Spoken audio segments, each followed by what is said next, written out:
Do you feel that in a time when we are more connected than ever, we are drifting away from real human connection, especially to ourselves? I do. Hi, I'm Leticia Latino, and I want to invite you to join me and my very inspiring guests in exploring ways to reconnect to your essence, to your definite purpose, to what makes you tick. Are you ready?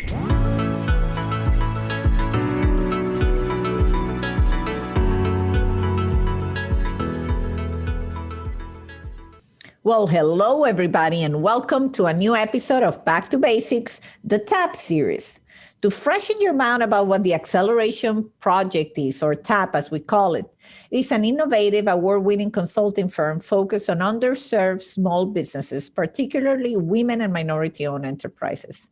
I've been on a mission to feature powerful stories from TAP members and clients and share so that they share with you their own journeys and the commitment in giving back to the community. Today, we welcome Shamis Pitts, who is a member of the President's Circle. Shamis is an entrepreneur, leadership coach, keynote speaker, and a Thrive Global contributor. Her vision is for well-being to thrive in every individual and within every organization. So without further ado, hello, Shamis, and welcome to Back to Basics. Hello, Leticia. Thank you so much for having me today. Well, this is a treat, as I committed to feature the amazing TAP community. I mean, it's been such a discovery for me. And as I did the research for you and read some of your pieces in Thrive and say, oh, this is going to be good. So I'm very excited. I'm very excited about having you here. I'm excited to be here. My life is an open book, so... Yeah, I can tell that. I feel I read a lot and I'm like, oh my God, I can talk with her like I can already talk to people for a long time. My audience knows that, but I don't want to steal the thunder, but I definitely will put the link to a lot of your, work, and mostly in Thrive Global. You have so many articles. Normally I struggle to find, a few articles for my guests that represent what I want to talk about. Every one of your articles I could talk about. I could have an episode on every one of your articles. You're really an amazing writer. Thank you. Thank you. Words are, words come easy to me. Yeah, I can tell. tell. It runs my mouth either way. So there's so much power in sharing our stories, and I get to do that to support other people. I love it. I love it. And I know you have already, as we're going to go into your childhood, I already know a little bit, so I'm not going to give anything away. But tell me about your family, your childhood, how was growing up for you? Yeah, look, I am very fortunate to be the daughter of a Ethiopian Somali immigrant and a powerful Black woman from Southeast Washington, D.C., who didn't grow up with a lot. And I say that higher education is how I came to be, because my father and my mother met at university, and education was always so important in our family. I am really fortunate to be a part of a large, diverse family, mm-hmm. where I have brothers and sisters that are full Somali that came to the States in the 80s that I'm very close with and are very important to me. And then I have my brothers and sisters from the union of my parents. So growing up, I like to say, I was raised Muslim. Half my family's Christian because my mother had converted. I grew up in Maryland outside DC in a very predominantly Jewish neighborhood. And growing up outside Washington, DC in suburban Maryland, right, diversity, international backgrounds, cultural diversity, ethnic, racial, religious diversity is part of the fabric of growing up there. And so that's very much a part of my story. And just being really fortunate to have had access to really amazing education. And with that, a big part of my journey also was the sudden loss of my mother when I was 17, 1 month before I started college. Oh, wow. And so that put me in a very special place in my life, going away and having to figure out the next phase of life in a different physical location with expectations around still achieving, yet having this personal tragedy that I was navigating. And so it was, that was very much a part of going through that is very much a part of who I am. Right? I was very fortunate growing up, and the loss of my mother was an eye opener. And I didn't really start to unpack the impact of that event on my life until just a couple of years ago.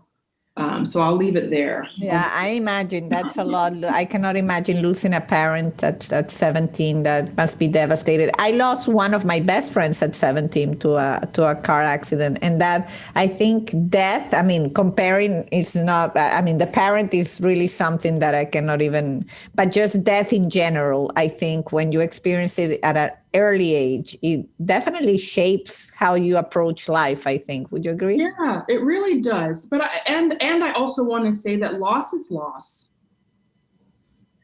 And no matter when it comes, how it comes, sudden, long illness, how old we are, we get to honor who we lost. Like, we get to honor the fact that loss has occurred, and really recognizing that it's important to get support around that, because we internalize it in so many different ways. And so I'm just always very conscious of saying, right, I'm sorry for your loss, right? We both suffered, and it shows up very differently, but I just really want to emphasize the importance of honoring that. That's a big important point you make. It's some people call it like welcoming the unwelcome, or like dealing with whatever goes on at the present time. And I know you're big on that, and we're definitely gonna get through it. So, but tell me, in terms of studying and the impact I'm sure your mother had, because at 17 she had already impacted. In terms of your passion you had as a young girl, what were you passionate about? What were you dreaming about doing? Yeah, I thought I was going to become an attorney. Okay. I wasn't sure. I knew I wanted to help people. Service has always been at the center of my being. Listening, arguing, you're presenting a case, building a case. My dad used to always say, it was just very much like the running thing in my family. I was always the one arguing. But it was really about supporting what people wanted to do, what I wanted to do, and building the case and presenting that, and standing up and having a voice. And that, even though I didn't get there, because really when I went to undergrad, I was struggling. And, I'd never really studying was always something. I was very studious. Growing up, my parents never had to tell me to go study. Like, I was the sufficient, I was the middle child. I kind of did what I knew I was supposed to do. And when I didn't do what I was supposed to do, nobody knew about it. Me too. I'm the middle child. I can relate to so much what you're saying. And I wanted to be a lawyer too. So we have a lot in common already. Yeah, I wanted to serve and support people. And I really thought that would fit for me. However, when I got to school, I had just had a hard time just navigating how I was feeling, getting the work done. And so I knew certain paths were possible. And, where I went to undergrad, it was like you go to law school, med school, banking, consulting. There were a few marketers in there, but it was kind of like, that's what you did. And because I struggled in the beginning of my educational journey at university, my grades weren't where I wanted them to be. And I reached out to the powers that be at the university, and I met with somebody in the dean of the law school, one of the deans at the time. And it was recommended that I take 2 years to work and then apply. And in my mind at the time, I was like, I don't want to do that. Mm-hmm. Right? I was actually studying sociology of law as the foundation, because I always knew that I wanted to understand people. Like, people was always my thing. But when I heard that, I said, that's not the path that I have in my head. And so let me take advantage of what the university has to offer and explore other options. And, the university has a world-renowned business school. I went to Penn. And so I was like, okay, I can take some classes at Wharton. I can get involved in clubs. I can get internships. And I really started to see how I could apply my sociology background and my critical thinking skills to other things.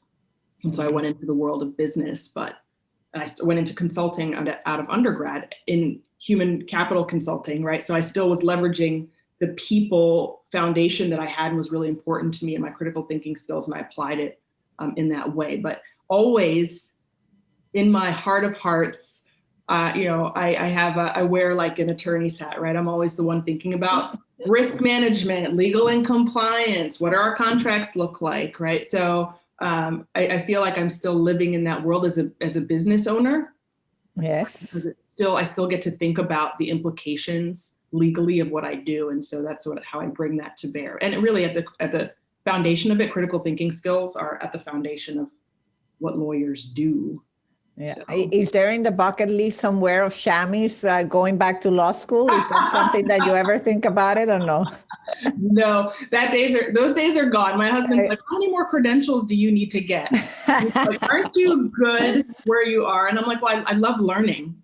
Yes. I love learning. So I admit I will continue to seek learning opportunities, formal and informal, but law school certainly at this stage in life is not one of them. Yeah, I know. And I asked because I have a good friend of mine from graduate school. She had it like us, like she wanted to be a lawyer. She pursued another career and she just finished at 50, her law degree. She went for it. Oh, that's impressive. And she just finished. And I've always had it on my bucket list. And I wanted to study law, but my dad, he didn't push me. I always call it, he tactfully brainwashed me into study business. And then I've always said, well, this is your degree. At some point, I'm going to go for my degree, and always had that. And then when master's came, when the opportunity for graduate school came, I said, is that or law school? Mm-hmm. And I always had it like behind in the back of my mind. But I think at this point, I'm with you. I think that train has departed. Train has left the station. And hey, I just get to know many. I socialize with many lawyers. So, and when I leverage their know-how in different ways to help me do what I do. So I figure that's how I'm checking that box. No, I love it. And the reason why I ask you is because I know there's people out there that are listening to us that have something in there that they thought they were going to do and they were passionate about it. And something like we thought we were going to be lawyers. At some point, you have to let go of that idea. Yeah, I let it go because I know that there are elements of what it meant to me to be a lawyer. Stepping back from the label and really thinking about, well, what was it under that I wanted to do? I wanted to amplify people's voices. I wanted to be able to think critically about the problems that I was doing. I wanted to serve and support. And I'm doing that now. So I remind myself that even though the label's different, I'm doing the work that's meaningful and purposeful for me. Yeah, doing work that matters. I think if we focus on doing work that matters to us, then our whole approach to life would be completely different. And so you founded your own company, right? Yeah. Focusing on leadership. So tell me about it. Well, getting to this point was definitely a journey. Back in 2018, I went on a purpose journey because I realized that while I was doing things that I was always going with somebody else's flow. Mm-hmm. And I was doing things that I was good at, that I was great at, but I was constantly exploring this, like I haven't found my thing. And I really wanted to take a step back and connect with who I was, what was purposeful, what mattered to me. And when I really stepped back to reflect on it, I realized I just hadn't found it yet.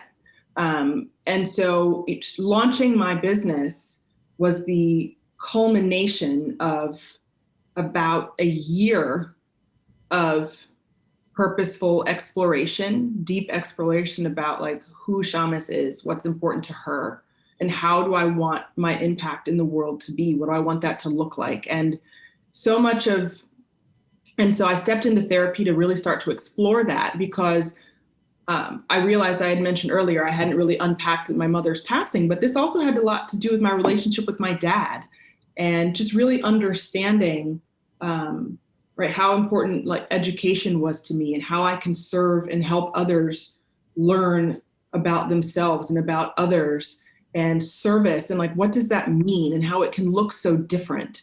And then recognizing that I wasn't, as much as I wanted to serve people, I wasn't doing it in a way that was really capacity building for me or for them. Right? I thought I had to fix people's problems rather than really help them take a step back and objectively figure out, well, what's going to move them forward. And I just took a lot on personally. And I was like, I get to step back from that.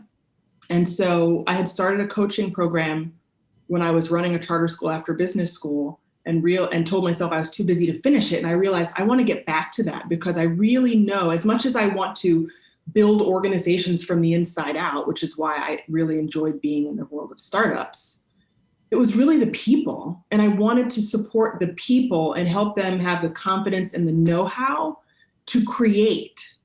And rather than enabling them, I really wanted to empower them. And that first, I had to start exploring, well, what am I doing? How am I being that is not helping me accomplish that? Right? So I can switch some of my own practices. And then, okay, let me go in and get my certification in coaching, because I still like to be credentialed. And really, it's not just having the credential, it's understanding the methodology of coaching. Because before, I thought I was coaching people, but I was really more mentoring, being a subject matter expert. And that was like, okay, let me take a step back. So getting certified as a professional coach, getting my accreditation by the International Coach Federation, that was really important to me, to just brand the fact that I've done the work.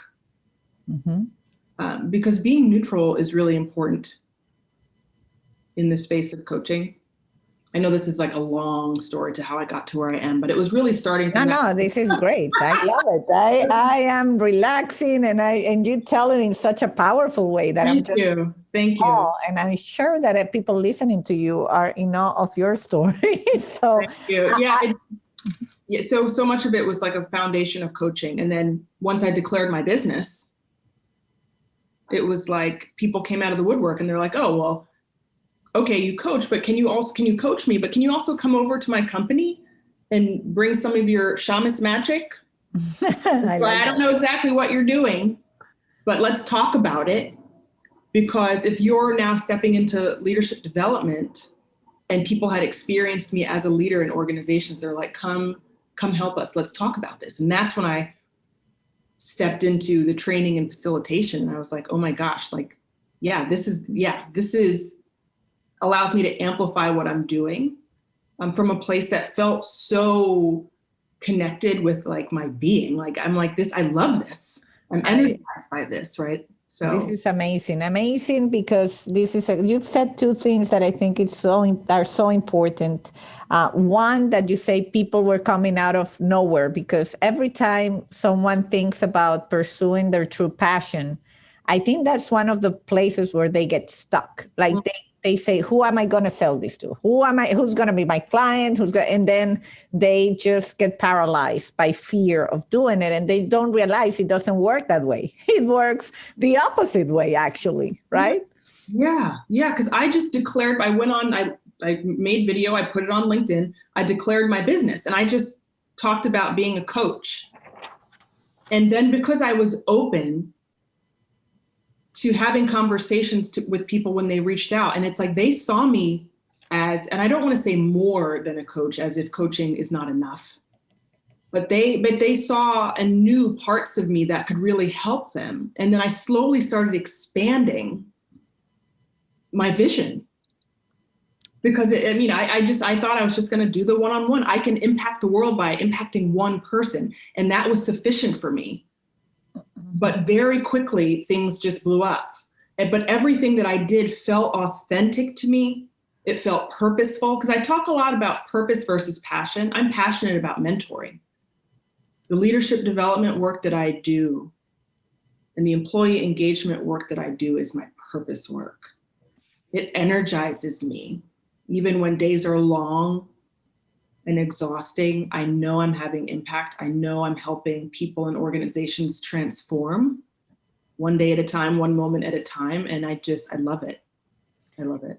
Well, I cannot say this enough. Since I started the TAP series, I mean, I know people listening to this know why is it that I'm doing this? Because some people say, how does this all relate? This all relate because you are amazing. And we are lucky to be part of the same group of people trying now to help underserved businesses. And we will talk about TAP. And we've had Marsha on the show, Jane on the show, Ken also.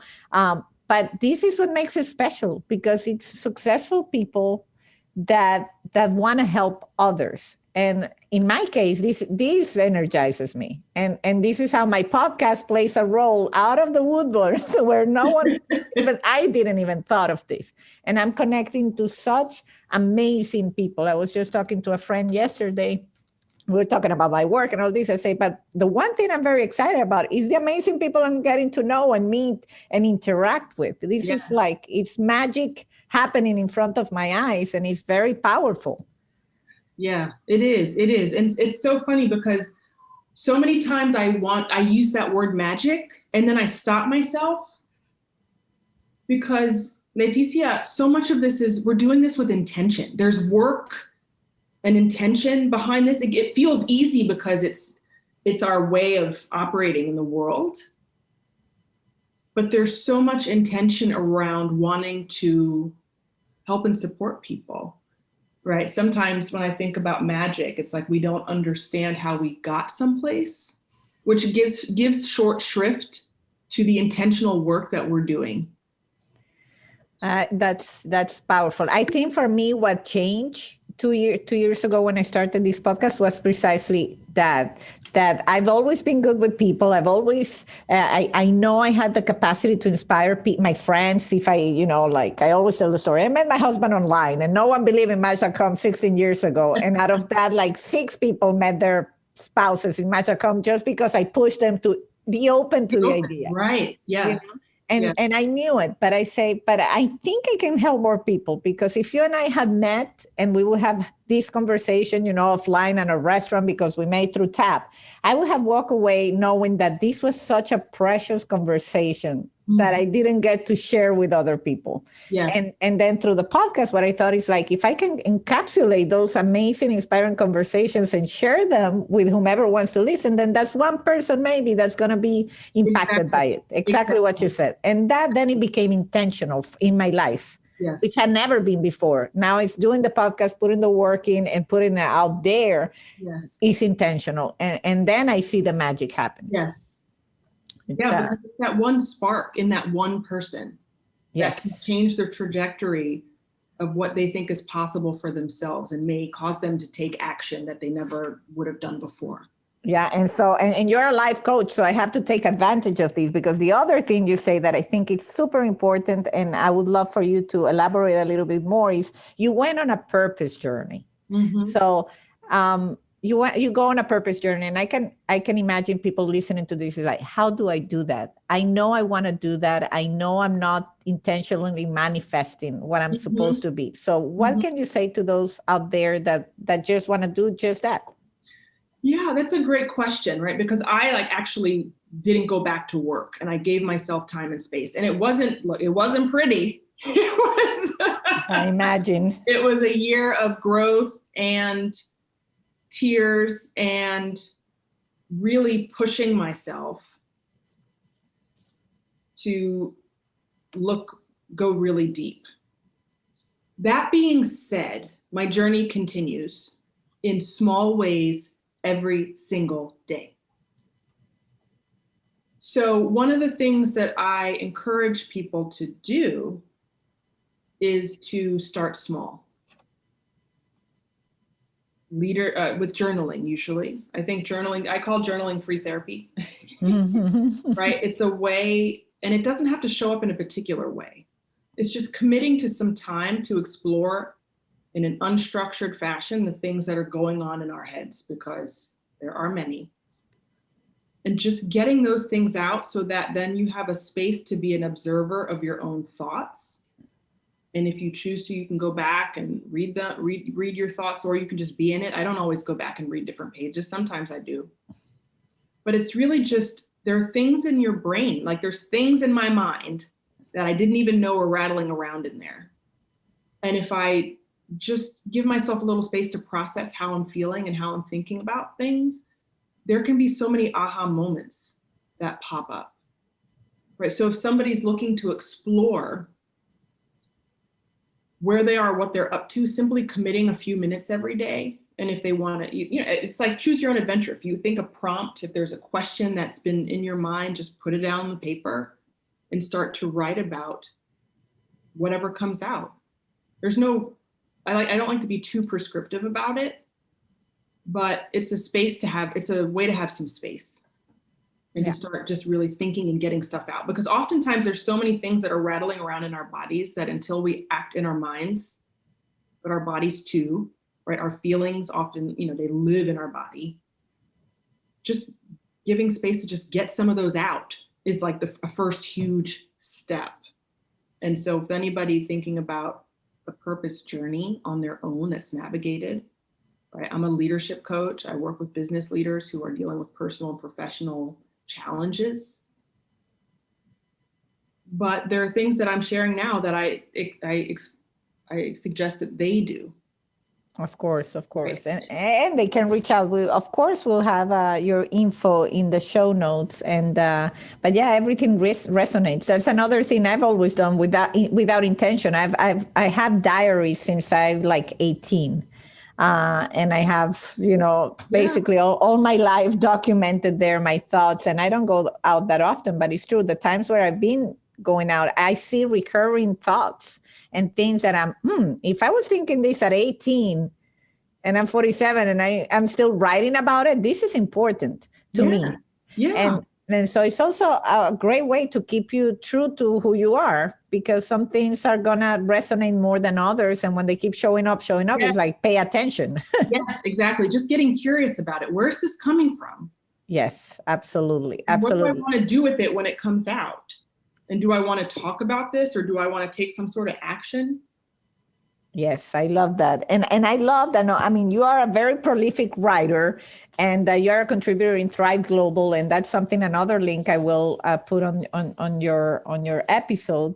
And I love the particular one you wrote that I think goes hand in hand with helping people into, probably exploring more, getting curious. And it's, your spiritual well-being and how and why you committed to a mindful practice. And this is something I've shared with my audience, that the way I have navigated through the COVID pandemic in my most overwhelmed times, where I had the two small kids doing virtual learning, it was through mindfulness meditation. And it has helped me tremendously. And so anything you want to share on that, on your thoughts on that? Yeah, mindfulness, right? Some people don't really connect with that language. So I'm always very conscious of that. And one, because people oftentimes think that mindfulness only includes meditation. And it's like one of many tools. And oftentimes long ago, I was like, I don't want to meditate. I don't see how that's going to work for me. I don't want my mind to be still. Like that's not a thing for me. I like to think about stuff. Mm-hmm. And your mind it's very challenging for your mind to ever truly be still. And if it's still, then you might not be a part of the living anymore, right? So let's be clear about that, right? Yeah. It's just a matter of giving yourself some space, some peace. And it may simply start by taking a couple of deep breaths and being conscious of your feelings at the moment, right? And if you're feeling great, or great meaning what does great even mean, right? Yeah. Finding a word that actually describes how you're feeling, other than good, great, fine, well, okay. Like, how do you feel? And if it's a feeling that connects for you, then wonderful. And if it's not, then being conscious of it to then choose something different.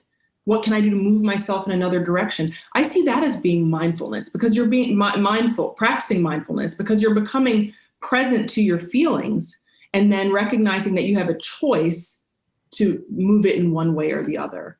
Right. And it comes from it could just be a pause.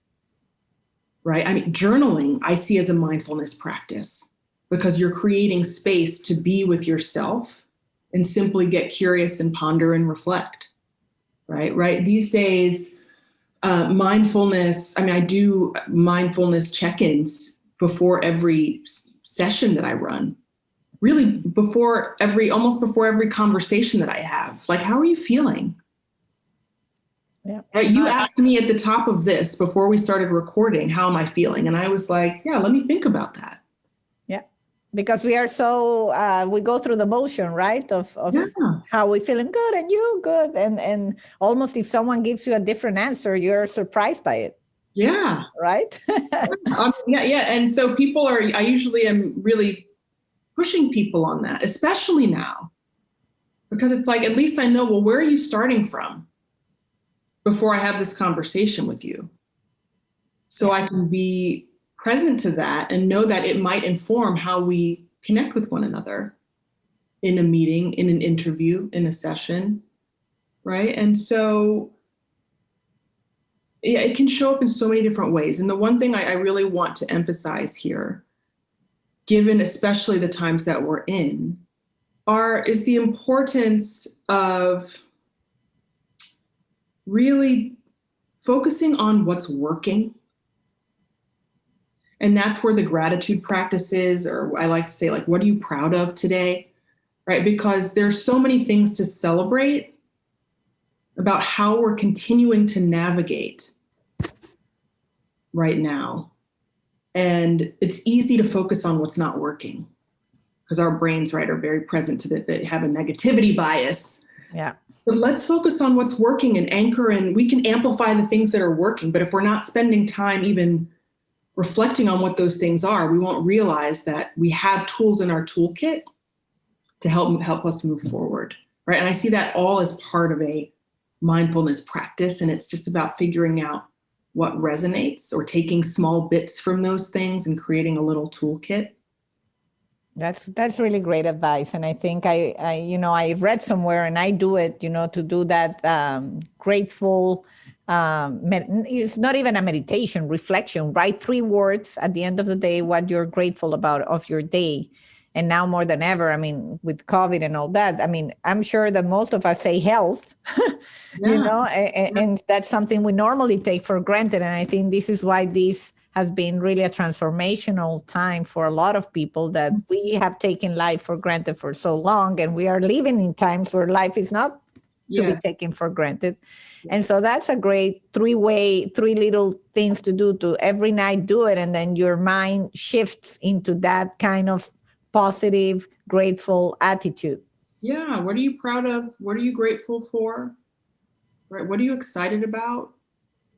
That's fantastic. Well, I'm excited about collaborating in TAP with you, because I knew you were a special person, but this is why I'm happy. I'm getting to know everybody up close and personal, and everybody has such an amazing story. And I know that both Jane and Marsha, who have been on the podcast already, they interview all of us, and they made sure that they were creating an amazing group of people so that we can do our best to help others and to help underserved businesses and minority businesses. So definitely I want to know how you feel about all that. Oh, I'm so excited to be part of TAP. Most of my clients in my leadership coaching practice are women,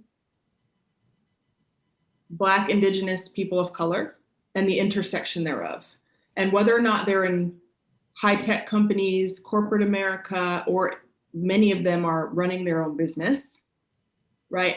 There's so much opportunity for us to amplify what those businesses are up to and provide support for them to be successful, because we know historically they haven't had access to the same resources and support.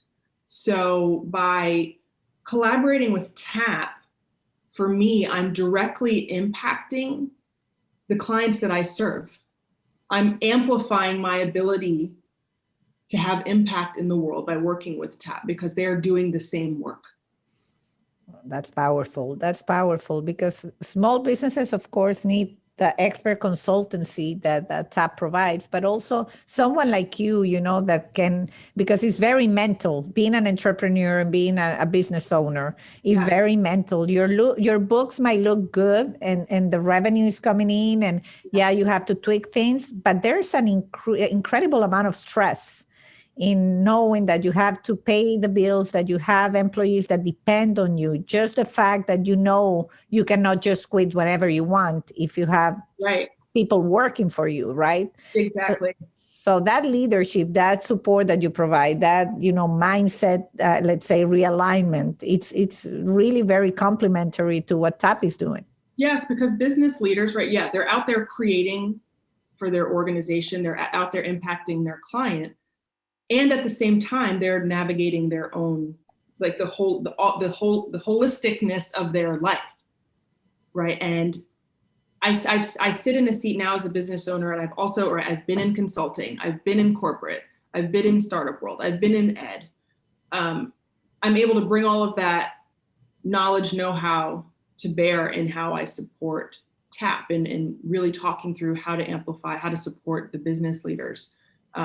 And knowing that there's so much expertise in TAP and having a business background, right, before I got to my entrepreneurship seat, helps us, we speak the same language. And so we're able to have these conversations about how to support businesses with our various experiences to really have impact. So it makes, it's when I was asked to participate, I was really excited. It made perfect sense for me. And I'm just excited to continue working with TAP to help everything that they're up to grow.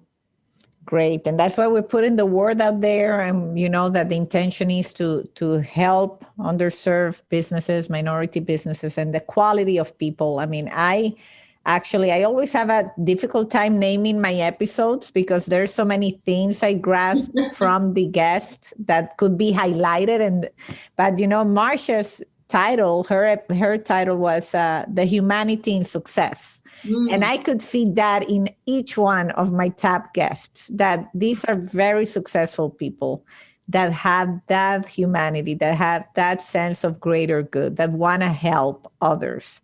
And that is a very powerful thing. And when the small business owners find you as a TAP member, as a TAP consultant, they see that and they feel it. And I think really that's the TAP advantage, is what makes the difference. Is you want to help. It's a nonprofit organization, and it's really about creating ripple effects. Yeah, because hopefully those business owners, right, will move from small business owners and grow their business. Yes. And go on to lead and support and pay it forward for others. And we get to be there to help them get to that point. Right? I love it. To me, I see it successful as when a business owner no longer needs TAP.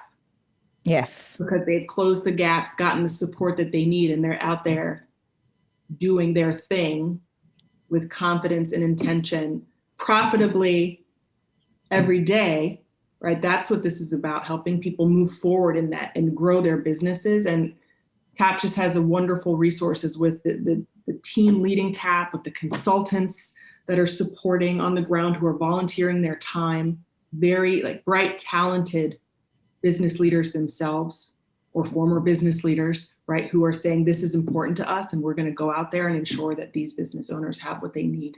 It's a wonderful. Yeah, definitely it's a win-win, and I'm very excited about that. And so, as we're reaching the end of the interview, I always allow people to share anything else exciting that you care to share about going on in your business, in your life, anything that you're looking forward to, any dreams. Oh boy, I am looking forward to this pandemic being over. Mm-hmm. I am looking forward to people, the world continuing to push forward to learn together positively, to inspire and create change. I'm looking forward to, I'm in the process of building a product to support my services business. I'm really excited about launching that next. That sounds exciting. Yeah, I'm excited about what I'm up to, because all that I'm up to, especially with this product that I'm building, is about supporting people at scale. Mm-hmm. And I'm just excited to be able to take everything, again, that I've done in my career to create something that can really continue to inspire change for business leaders. So that's my Awesome. team. Awesome. That's great. That's great. That sounds exciting indeed. And so the last question I have for you is, which for me, it's very obvious throughout the episode in helping people. But besides all that you share, is there anything else that helps you connect to your true essence? Anything that makes you tick? Anything that in the times where you feel down, you tap into that resource to reconnecting to yourself? Well, when I'm able to go play some golf with my husband, I'm really happy. Be outside, be in nature, be peaceful. Just, I don't want to call it disconnect, because it's connecting to something different. My husband, I do have to give him a shout out. He's an amazing support to me in all that I do. He's supportive. He challenges me. I know I wouldn't be where I am today without his love and support. And so just being able to have that connection, like everybody gets to have, whether or not it's a partner in their home or not, just having their cheerleader. Mm-hmm. Right. So he's an amazing cheerleader for me, and my family's a cheerleader too, but I have him right by my side every day. And I just want to remind people that if they get to look at their cheerleaders and look to those folks as accountability partners. And if something's not working for you, make a request to somebody who you believe can really help be a part of your team, right? Because we get to have support. Each and every one of us gets to have support. And sometimes that starts with simply making a request. That's powerful advice, I think. We don't ask, we won't get. People won't know, right? Absolutely. So speak up. Speak up and ask for help. I love it. I like that advice. And I like, for a closing point is to surround yourself with your cheerleaders. I think that's such an important thing that sometimes we love some people and we keep them in our circle, but we don't realize that by them not being a cheerleader or pushing up to achieve our highest potential, they really become someone that's making us lag. Yeah. Yeah. So definitely, like, you can still have them in your circle, but recognize, right, what it is you need to get to where you want to go and bring those people around, right?